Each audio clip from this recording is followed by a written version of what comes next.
Hi everyone, welcome back to part 46 of my TemTem playthrough. Last episode we went ahead and made our way to the next town. I believe we have not yet entered it because once you do enter there is a cutscene and we are trying to meet up with Neolin and I believe the stowaway that we have seen in Narwhal. We are also trying to find Carlos, who did mention that he was gonna go ahead and move on to Properton. That is, after all, our final destination, at least for now. I'm pretty excited for this episode, so let's quickly dive into it. Here we are, and here is my team. Once we do enter the town, it seems that we are having a cutscene on our sightseeing stuff. Everyone here is on top of this cliff, and it seems that Stowaway is actually asking us to hurry up and come. Sure, although I'm confused as to why he is wearing such a good suit. It's almost like he is a different person. Let me quickly go ahead and place this TemTem back in the box. There we go. And heal up my team, just in case anyone decides to jump me with a battle. I did talk to this NPC here, wondering why she was here. But I guess she is just there to give a tour for this town. Now before I do go ahead and go into the cutscene with the rest of them on top of that cliff, I definitely want to explore this small town. It doesn't really hold too much items, but does have around 4 stickers. So I'm pretty interested in picking it up. It also seems that this lady here wants us to give her a specific TemTem. Grunder is what I guessed it was. I might be pronouncing it wrong, but it is also a TemTem I'm trying to add to my own team. So I will definitely add an additional one just to give it to her. But there we go, there was the first item. Going down here, it seems that we do have our exit for the pathway, which is right here. We also have this NPC just chilling out here, which is pretty cool to see as well. Climbing above, I am trying to find all different items. Yep, we have one down there, so let me make my way over there. Now we do get a major lore in this city. The conversation we are going to have with Neolin and Stowaway right here is pretty important. I'm going to try to sum up as much as I can. Now Carlos is actually meeting both Neolin and the Stowaway for the very first time. So Neolin actually explains to him about himself as well as the Stowaway. He also talks about 4 Arctamers who were actually initially present here, who are super good at battling and are able to control all the TemTems anywhere they go. Apparently Neolin here as well as the Stowaway are the 2nd and the 3rd Arctamers. As for the 4th one, if you have not guessed it yet, it's actually Nala. We're trying to find her ourselves. Without having Nala, they're not able to actually resurrect the 1st Arctamer, who apparently is now in sleep. Apparently Arctamers are also so powerful that they can actually go to different dimensions or be in different dimensions as of sorts. So they actually need all 3 Arctamers to be present to actually summon her. Unfortunately, we know that Nala is already caught by the Belsoto clan, so it's a bit difficult. In the meantime, they actually order us to go ahead and go to Properton and try to battle the next dojo master, who apparently might be the lord of Belsoto clan. This is of course something that we are just assuming. So that is going to be our next task, and Carlos is going to come with us as well. Other than that, these two are actually going to go ahead and try to resurrect the 1st Arctamer by themselves, even though it's going to be a bit more tougher. Either way, that was the whole conversation. I think it was pretty interesting. Definitely the storyline is ramping up and I'm super happy to go ahead and see what the climax is gonna be. Now here is the TemTem that I definitely want to add to my team. It is a cool spider design and I really liked it. It's also, I believe, part toxic and part electric. Either way, I definitely want it to be in my team at some point. Unfortunately, I won't be able to find it anytime soon, so we do have to wait for a bit more to actually get it. Either way, right here, I'm actually picking up all of the stickers that I actually skipped. Now that the conversation is done, the next thing to do is go ahead and head out to Properton. We do have a pathway for it as well, which is from here. Mackett's Greg's. That's a weird name for a place. I'm just gonna shorten the name and call it Crag's Path. I think that is more fitting. Although this path actually has a unique design. If you have seen its floor, it kind of looks digital, and I really like that. It pairs well with the blackened rocks all around it. We also have a couple of new TemTems here, and metal here is actually the very first one. Let me quickly go ahead and add it to my team, or in this case just catch it for the sake of the Tempopedia. We also have a couple of tamers here. This pathway is actually pretty small. I think I'll be able to cover it in today's episode. So we're just gonna go ahead and just try to go through it as soon as possible. Now we do have a couple of stickers as well as items which I'll be focusing on as well. But here is our first tamer, who's actually a professor. She tells us that this route is quite unique to the whole archipelago, which is kind of interesting and understandable. I've never seen a pathway with tiles on it. I'm guessing it's actually tiles, but I might be wrong. Either way, she does have some powerful TemTems at level 80. Pretty tough, but I think I'll be able to manage, especially with Naga's Fury, which I was able to actually add to my starter's moveset in the last episode. There we go. Moving forward, since this is a very small route, you do have a lot of tamers one after the other, so do be careful when you're moving forward. I was able to find another new TemTem, which is Mosa. I believe you have already seen its evolution, Magmut, so you'll be able to find it right here. I think it's a pretty cute design, although I do have to be careful with Antan here. Hopefully I'll be able to just target it once more. There we go, that is perfect. I'm just gonna go ahead and try to catch it with my Tem card plus. I really thought Anadan would actually go down right there, but luckily it didn't. And we are able to catch it as well. Ooh, it actually had Barrier, which is a really good trait. But as usual, it might go away once you do evolve it. Moving forward, we have Myra and her husband right here.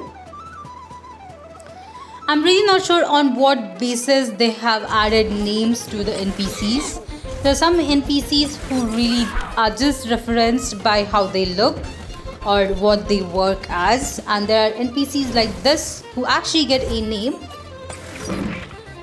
Regardless, we do have to do our best to take them down. It seems that they do have Owl and Banshee, both evolutions of Towley. I think I'll be able to take it down as long as Gazuma doesn't go down here. Thankfully it didn't, and using Electric Storm, I'm able to knock them both down. There we go. The battles are actually getting tougher. I mean, I really didn't feel this for the last 5 regions. Even though the battles were trickier, they were never tougher. This time though, they are both trickier and tougher, which is quite the challenge, and I'm actually loving it. I hope we'll have some really good battles like this one coming up as well.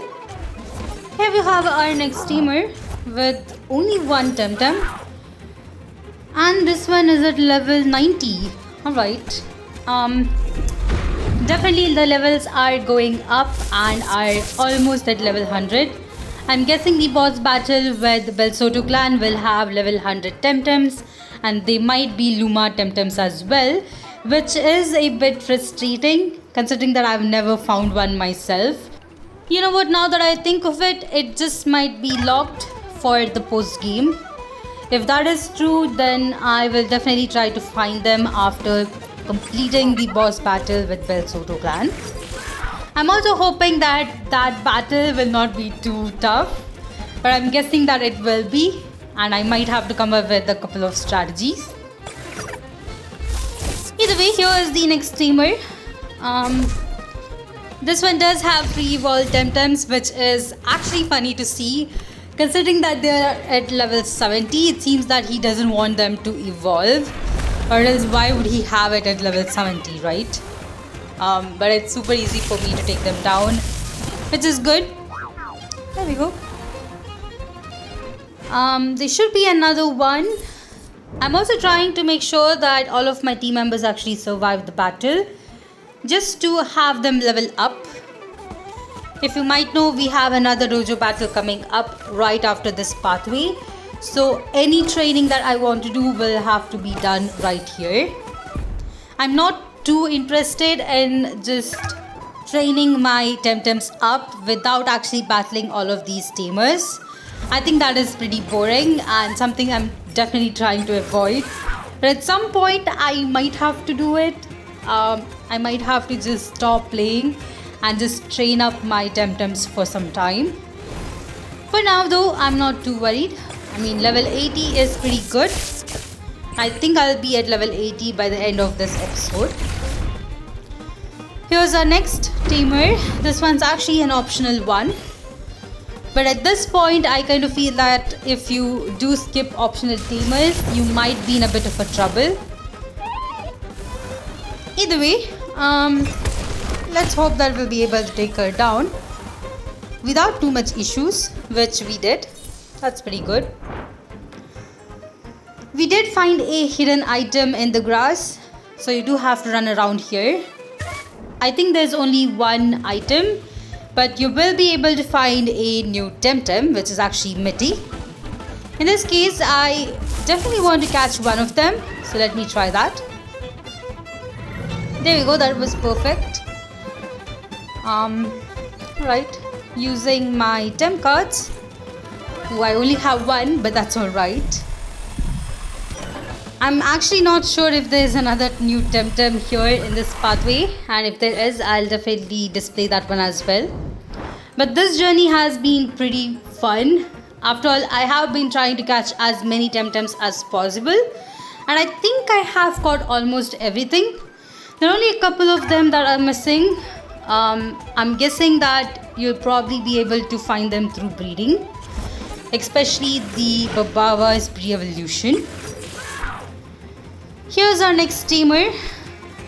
This one actually has a Hejine and Nidrisil. As for both of them, they're at level 73, so I'm not too worried.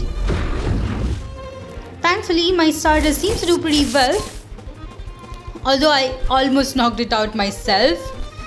I'm gonna go with Electric Storm and just use Balm on my guys. There we go. Alright, we were quite lucky that I did actually heal it up. Hejine goes down. As for Nidrisil, I just have to try and use a move. Next we have Sholant. I think Sholant has a pretty cool design. Somehow it seems to remind me of Vicario or Riolo in this case. Unfortunately, none of my moves do that well on it, so I might have to switch out my starter. Let me just try using energy manipulation. Seems that it actually works pretty well. Unfortunately, Kazuma did go down right there, but that's alright. I'm gonna just switch into another team member. I'm not too worried considering that we do have energy manipulation, which almost took it down. We can go with Hook, and there we go. We have won this battle as well. I'll definitely have to heal up my TemTems at some point. Since we are quite close to the town, I'll just go over there. Unless of course I do have my Temessen's Field, which I think I do. Here's another sticker which is pretty nice. Ooh, it's Venmax. Alright, another new tamer. Definitely a lot of tamers for such a small route. I was wondering why this was the case, but I got to know once I went to the dojo as to why we have so many tamers in this path.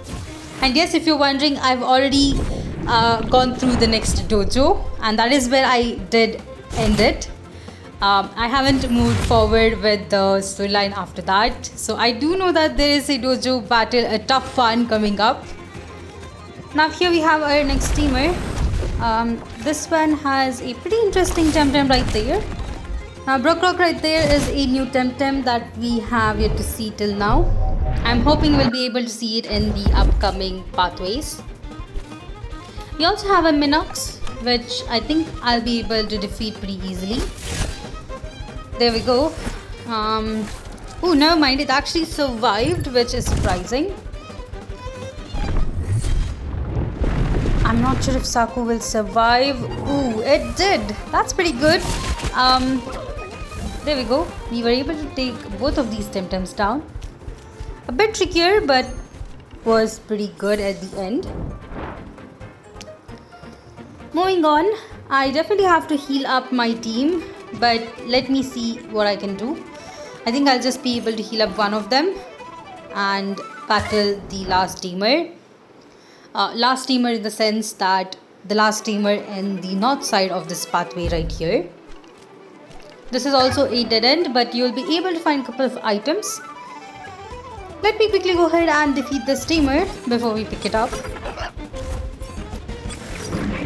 Alright, interesting TemTems. We see a lot of Venmet here, so I'm wondering if we'll be able to find it as well as Venmex in the future pathways. After all, these two are actually different evolutions from a same TemTem, and I'm hoping that I'll be able to directly find it instead of trying to evolve it from a pre-evolution. Now I might have to be a bit more careful. I don't have event type TemTem, and it seems that Antan is really not that helpful here. Thankfully they both were burnt, so I'll be able to do some easy damage. Decided to switch out from Antan just to make sure that it gets some EXP from this battle. I was able to defeat the Venmet. As for Mashuk, I think it will go down in the next turn. Now here's a Gorong. I'm a bit worried, so I did decide to heal up Saku. I think it is a TemTem to help me a lot in this situation. The very next turn, it seems that they're targeting on Minute or Mittel. I'm sorry. That's alright. At this point, I did decide not to bring out Saku anymore. Even though I did heal it up, I feel that Antan will be able to handle at least one more turn. Using Rockfall, Mashuk should go down here. I'm targeting both of these TemTems. Hopefully this will help. Ooh, luckily Gorong also got burnt, which is a good thing. Antan was able to survive one hit, and we are able to take down Gorong. There we go. That was definitely much closer. It also seems that Oshuka is learning a new move, Wrenching Massage. I'm just gonna teach it that move because why not? We have had Hook for quite a long time. I believe it was a move that Oshukai had pre-evolution. Either way, now that I have actually healed up my TemTems, here's the next tamer I am going up against. We have around 3 more tamers left, so we're quite there, or at least completed halfway through. This tamer actually has a Oshukai of his own, which is pretty interesting. Unfortunately, I had to switch out Antan because of that. Let's go into Kazuma. This should be interesting. I'm hoping to take down Saipat as soon as possible. The main reason being its water typing, which might actually be a bit bad. Let me go ahead and target Saipat first. Does go with a pretty strong move, but Kazuma is able to take it. we get hit as well. But using Blizzard, we're able to do pretty good damage on Saipat. Now if you're wondering why I use Blizzard instead of Chain Lightning, I feel that Chain Lightning will actually affect my team as well. So directly using Electric Storm is much better. There we go, the very next turn we are able to take both of them down. Up next we have Oshiera and Rainet. This is gonna be a bit trickier, but I'm just gonna go ahead and use Chain Lightning. Did go back into Antan just to try and see if I'll be able to level it up this turn. That was pretty good. We do get hit by an electric type move, but it's really not that effective on me, so I'm not too worried. Going with a water type move, Antan survives. And I'm able to put out a pretty tough electric storm. Unfortunately at this turn, Antan as well as Gazuma does go down. That was really bad. I'm really not sure what that move was called, but I decided to go into Oshikai and Saku. Usually the battles are pretty easy, but this one was a bit trickier. Maybe I did do a mistake by bringing out Antan, and I just should have sticked with Saku in the first place. Either way, we are able to defeat him. Now moving through the left side here, I believe we'll be able to find another 2 tamers.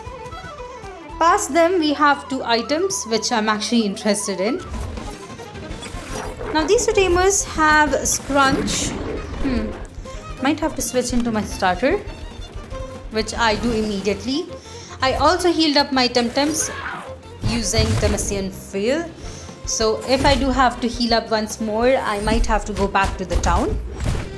I believe I've been recording for around 40 minutes now, and I guess I was not expecting this route to be this tough. The only thing that's stopping me from going through it immediately is the amount of tamers we have here. Up next we have Momo. I think Momo is actually a pretty cool TemTem and does get a pretty good trait called Stab Master, which will actually increase its attack stat and special attack stat. I think that trait is super helpful, especially with the double battle. So if you're looking out for a normal type TemTem, you can either go with Momo, or you can also go with Yowler, which is another normal or neutral type TemTem. Yowler is a bit beefier and I think its stats are really good. It does get some really nice traits for it as well. But as far as I've actually used Momo in my team for quite some time, and I think it's pretty interesting. You also will be able to get a Momo from Carlos when you do actually go through Sipanku. So if you're wondering if you want to use it or not, you'll get a free TemTem and you can definitely try it out. It will be at level 50. Although it is a bit lower in level for that point, you'll be easily able to train it up. Anyway, here are the next 2 tamers. Now, these 2 tamers are pretty powerful. I think I do have to be a bit more careful. Thankfully, I do have Antan up in front as well as Gazuma. Nagai should go down in the very next turn with Electric Storm. I think I'm a bit worried about Size Munch. Fire type moves really don't work on it. Completely forgot about that. But unfortunately, Warm Cuddle is the only move I can use with Antan for the very first turn. Nagais goes down. Size Munch did a bunch of damage. That move was pretty powerful to the point where it took down Antan. Also, considering that Antan is actually part crystal and part fire, it does have a 4 times weakness to earth type moves, so I do have to be a bit careful. Up next is Golzi. Anyone who has Golzi is pretty terrifying.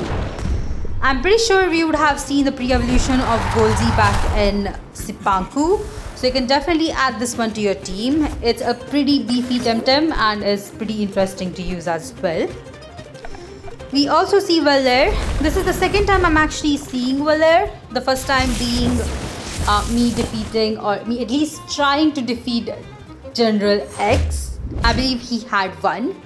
Valer, I believe, is only a mental TemTem. So if you do have Gazuma or any electric type TemTem, I think you should be pretty good. Ooh, Saku might go down in the next turn. Oh, never mind, in this turn itself. That's alright, I'm just gonna bring in Ushkai. Using Electric Storm and Base Jump, I'm able to take down at least one of the TemTems. Valer will go down the very next turn, which is pretty good. There we go, that was a challenging battle. I definitely have to heal up my TemTems after this, considering that I still have 2 more Tamers to take down. One being in the direct path right here, and the other one being in another dead end. Let me just heal up my TemTems. There we go. Seems that we have another old man here who is talking about the pathway. I think it's understandable. Aubrey being the very smaller region and being the last one, a lot of teamers might have not walked through this path, unless of course they are actually challenging the dojo. I also think it's pretty interesting that they decided to actually keep Aubrey as a pretty small place. Comparing it with Tukma or even Dennis, I think Dennis was twice the size of Aubrey, so it's pretty interesting to see so many people in this small area. Thankfully, we are able to take him down with the TemTems I did have. Alright, I think we are still pretty good. Let me just use Temesian Field. Now that my team is fully healed, all I have to do is just defeat this very last tamer here. If you're wondering, I'm actually not gonna go into Properton, which is actually the next town for us. I'm just gonna go ahead and end out this episode here in this pathway. We have a lot of stuff to do in Properton. We have the dojo, we have a couple of cutscenes for the storyline. After all, if you remember, Aina did say that she'll be in Properton. We also have to talk to the professor whose school or whose college is actually over there in Properton. So we have a ton of things that are coming up. Either way, focusing back on this battle, it seems that Sanbi is the only TemTem this tamer has. Thankfully, it's pretty easy to defeat. And there we go. We just have one last item to pick up, which is right next to this tamer. Ooh, never mind. I really thought that was the last tamer. We have one more left. That's alright. I have my team fully healed up, so this shouldn't be too tough. Now this tamer also has only one TemTem, Moala, at level 93. Interesting to see a pretty high level TemTem here. Thankfully we are able to do really good damage. I think it will go down here as well. There we go. Saku was faster for the second turn somehow and was able to take it down. Alright, picking up the sticker as well as the item. There we go, we have explored the small path. I think this is a really good place for me to end out this episode, so that is what I'm gonna go ahead and do. Hope you all enjoyed this one. If you did, please put a like, and if you haven't yet, please consider subscribing to my channel as it really helps me a lot. If you'd like to support me more, check out the links for Patreon and Ko-fi down in the description. But I'll see you all in the next one.